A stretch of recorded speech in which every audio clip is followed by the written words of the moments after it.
Cet enfant, né il y a quelques mois, n'est jamais sorti du domicile familial. Sans père, sa mère cache son handicap à cause du rejet et de l'exclusion dont est victime sa famille. Il existe chez vous, ou pas loin de chez vous, partout au Congo des adultes et de nombreux enfants rejetés, bannis pour une malformation faciale. Le bec de lièvre n'est pas une malédiction. Il n'est pas dû à la sorcellerie, c'est une malformation. Le bec de lièvre, on peut l'opérer.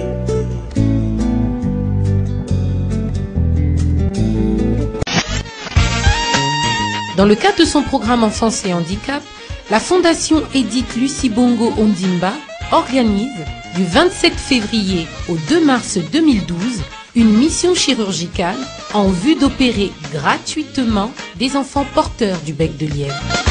N'hésitez surtout pas, emmenez vos enfants aux consultations prises en charge par la Fondation Edith Lucie Bongo Ondimba, qui auront lieu du 18 janvier au 25 février 2012 au service de stomatologie de l'hôpital central des armées Pierre Mobengo. Avec la Fondation Edith Lucie Bongo Ondimba, redonnons le sourire à nos enfants. Pour toute information supplémentaire, appelez-nous au 06 509 09 13. Bonjour mesdames, bonjour messieurs et bienvenue à cette gazette, la première d'une série consacrée à la mission chirurgicale de prise en charge des enfants porteurs du bec de lièvre. Mission organisée par la Fondation Edith Lucie Bongo Ondimba dans le cadre de son programme Enfance et Handicap. Le 8 mars 2010, le président de la République posait la première pierre de la construction du siège de la Fondation Edith Lucie Bongo Ondimba. Fondation engagée dans la pérennisation des œuvres de Madame Edith Lucie Bongo Ondimba, connue pour son engagement et son humanisme en faveur des enfants déficients mentaux. Mais en dehors de cela, la Fondation Edith Lucie Bongo Ondimba s'engage également à prendre en charge les enfants dans le cadre sportif, dans le cadre sanitaire, dans le cadre éducatif, et elle est également ouverte sur bien d'autres activités. En ce qui concerne cette opération, il s'agit de la prise en charge des enfants porteurs du bec de lièvre.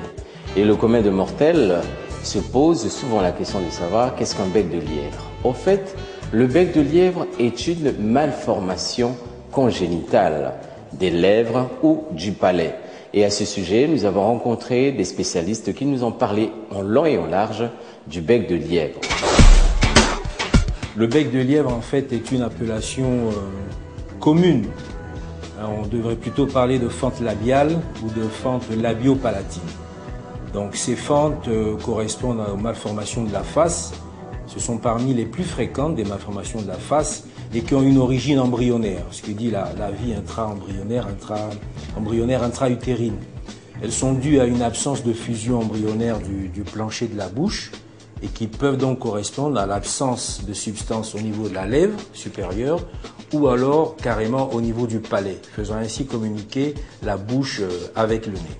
Donc c'est une affection relativement fréquente. Il y a une petite curiosité, c'est que cette malformation a une répartition inégale du point de vue géographique. On aura par exemple constaté qu'elle est beaucoup plus fréquente au Japon, où il y a à peu près 1 cas pour 250 naissances, et beaucoup plus rare dans les pays africains, où il y a 1 cas pour 2500 naissances. Alors que même en Europe, c'est un peu plus fréquent, il y a à peu près 1 cas sur 1000 naissances. Mais il y a en tout cas plusieurs cas en Afrique, et particulièrement chez nous ici au Congo, qui méritent d'être pris en charge. La fente labiale, c'est une malformation congénitale de l'extrémité céphalique. Dans la formation de la face, du visage, il y a 5 bourgeons. Il y a le bourgeon frontal, il y a 2 bourgeons maxillaires et 2 bourgeons mandibulaires.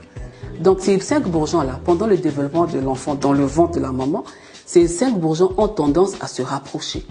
Dans le processus du développement de l'enfant dans le sein de la maman, il arrive des moments où ces bourgeons n'arrivent pas à s'accoler.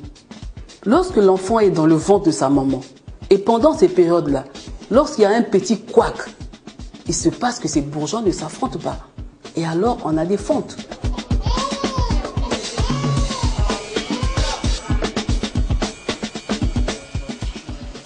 Et pendant l'accouchement, il y a des complications. Vous n'avez pas fait tentative d'avortement? Non, hein, vous n'avez pas fait les produits. Pendant la grossesse, vous n'avez pris aucun médicament? Aucun médicament. Je prenais les médicaments pour mes phases. C'est sûr, c'est que des médicaments du famille que vous avez pris pendant la grossesse. Il n'y a pas eu de tentative de... Non, d'accord. Donc, pendant l'accouchement, il y a eu des complications. J'ai accouché par voie basse normale. Il y a d'abord la cause génétique. On pense à l'hérédité, on pense à des anomalies des gènes. C'est héréditaire. On peut confirmer ça parce que dans notre recensement, on a eu une femme qui est venue avec 2 enfants. Elle-même porte une fente et les enfants aussi portent les fentes. Donc on pense vraiment à l'hérédité dans ce sens. En plus de la cause héréditaire, on pense à la prise de plusieurs produits, des médicaments. Il y a des femmes, lorsqu'elles sont enceintes, elles veulent aller avorter. Elles prennent du n'importe quoi, des comprimés, elles prennent des injections, tout ce qu'elles veulent. Ça peut agir et ça forme des fentes après. Il y a des produits toxiques, il y a des produits nocifs. Par exemple, des femmes qui travaillent dans des, je sais pas moi, des endroits où on fabrique de l'eau de javel, des produits chimiques et toxiques là. Ça peut agir dans la formation des fentes labiales. Il y a le tabac, il y a l'alcool. Et puis, vraiment, bon, tout dernièrement, j'étais au Sénégal pour une fente. Il y a la consanguinité qui joue un rôle très prépondérant. Là-bas, en Afrique de l'Ouest, comme ils ont des mariages consanguins, vraiment, la majorité des enfants qu'on a examinés là-bas, ils venaient d'un mariage consanguin.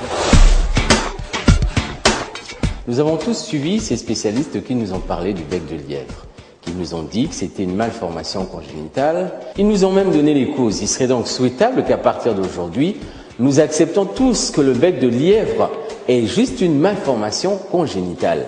Il n'est nullement dû à une sorcellerie quelconque, à un envoûtement ou à une malédiction quelconque. Tous nous devons donc comprendre que c'est une malformation et qu'elle s'opère. Et d'ailleurs, cette opération est la bienvenue parce que ces enfants qui vont être opérés, cela permettra à leur famille de retrouver une vie normale et à ces enfants de retrouver le sourire désormais comme tous les enfants nés sans bec de lièvre. Redonnons le sourire à nos